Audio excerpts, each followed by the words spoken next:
கொடுப்பினில் உயரம். இப்போ இதுக்கு அடுத்தது ஆப்போசிட் ஒன்று சொல்லணும்ல, அதிகபட்ச ஹைட்டு.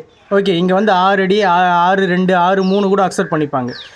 அந்த 6 அடிக்கு மேலே 6.25 அடிலாம் போகிறாங்க வச்சிங்களேன், அவங்கெல்லாம் எப்படி இருப்பாங்க நீங்கள் பாருங்கள். சமுதாயத்தில் அவங்களுக்கு என்ன மாதிரி தாக்கங்கள் இருக்குது, தாக்குதல்கள் இருக்குதுன்னு பாருங்கள். ஓகே, கண்டிப்பாக அவங்க போகிற இடத்துல எல்லா இடத்துலையும் அவங்கள பார்த்து ஆச்சரியப்படுறவங்க இருக்கிறாங்கன்னா, கிண்டல் பண்ணுறவங்களும் இருப்பாங்க. அவங்களுக்கும் ஒரு சில நெறிமுறை சிக்கல்கள், தன்னுடைய வாழ்க்கையை நடத்துறதுக்கான சிக்கல்கள் இருக்கும். இதுவும் ஒரு கொடுப்பினி தான். இது அவங்க இருக்கிற இடத்த பொறுத்து பாசிட்டிவ், இருக்கிற இடத்த பொறுத்து நெகட்டிவ். ஓகே, கொஞ்சம் ஆவரேஜாக 6 அடிக்கும் கீழே இருக்கிற இடத்துல இவர் போனார்னா எல்லாம் இவரை தான் பார்ப்பாங்க. இவர் தான் அங்கே பேசு பொருளாக இருப்பார். அங்கே அவங்க யூஸ் பண்ணுற பொருட்களில் பல பொருட்கள் இவரால் யூஸ் பண்ண முடியாமல் போகும்.